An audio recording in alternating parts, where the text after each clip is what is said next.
J'y suis allée pour travailler, mais ça m'a apporté bien plus. Pourquoi j'y suis allée? 4 mots. À casa do português.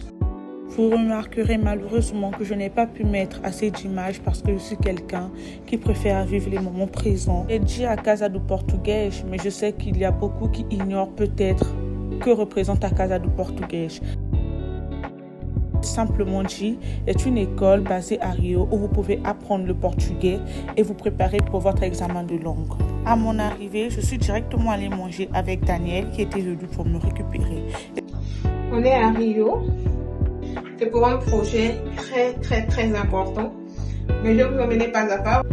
Mais avant tout, je fais un retour des pièces à disposition pour les clients. Alors, nous avons des salles de sport, nous avons des machines à laver, des machines pour le café, un espace où se détendre, un espace où on peut faire la cuisine. Bien sûr, ça c'est le client qui fait. Et la piscine pour ceux qui veulent et savent nager. Donc, c'est un endroit que j'ai particulièrement aimé, notamment par comment le personnel traite les clients. On va aller dans ma chambre.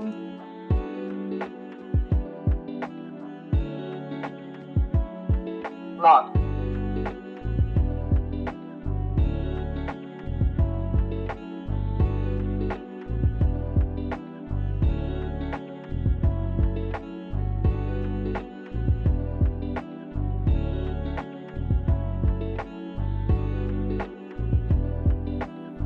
Alors, il y a un acte que j'ai particulièrement trouvé très touchant, c'est le petit mot que l'hôtel a mis. Je ne saurais dire si c'est dans chaque chambre, mais que j'ai vu dans ma chambre. J'ai beaucoup apprécié et rien que pour ça, ma note pour l'hôtel, je pense, va augmenter. Donc, on continue notre room tour avec la salle de bain.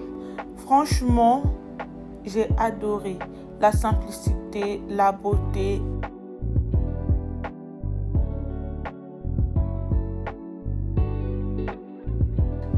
Donc, voilà un peu à quoi ressemblait la salle de bain qui m'avait été offerte. Je vous laisse voir par vous-même. J'ai quand même pris le soin de filmer la magnifique vue qui s'offrait à moi, juste pour pouvoir vous montrer.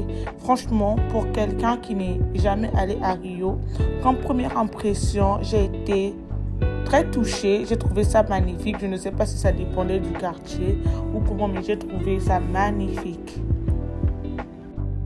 Je suis allée visiter ce qu'il y avait autour de moi et j'en ai profité pour tester la fameuse boisson brésilienne. Donc là, les autres arrivaient. Il faut savoir que ça aurait été notre première rencontre. On n'a jamais eu à se parler en présentiel.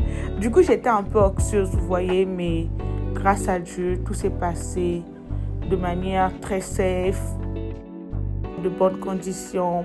Personne n'était gêné et franchement, comme je disais, au-delà du travail, ce voyage m'a apporté tellement plus. Mais alors là, j'ai plein de choses à raconter et juste pour ne pas être trop longue, je vais devoir faire 3 parties pour expliquer en fait comment se sont déroulées les journées là-bas. Là, les autres sont arrivés pour qu'on puisse visiter l'école et vous trouverez plus d'images de l'école sur internet.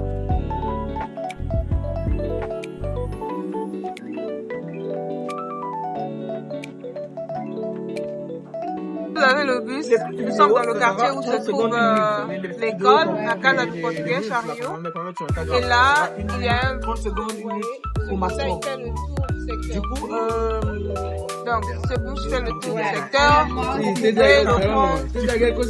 Que vous soyez étudiant de l'Université fédérale de Rio de Janeiro ou pas, vous pouvez utiliser ce bus et aller dans le quartier. Voilà.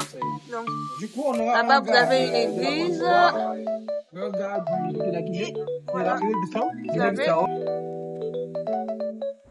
Donc, avec les professeurs, nous avons décidé de rester en fin de soirée ensemble. On faisait des vidéos, on essayait de se distraire. Bonsoir. Bonsoir. Alors, en fin de journée, avec les professeurs, nous avons décidé de rentrer pour passer la soirée ensemble, apprendre à mieux se connaître et essayer de créer du contenu. J'avoue que c'était quelque chose qui devait se faire de manière très naturelle. Du coup, il n'y avait pas de script, il n'y avait rien. Et ça s'est déroulé dans de bonnes conditions, rien à dire. J'ai beaucoup apprécié, on a prié.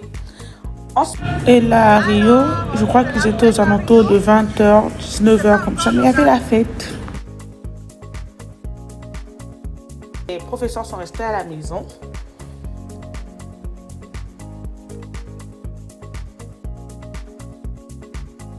Parce que ici, c'est où se trouvent les... Jésus, espera aí.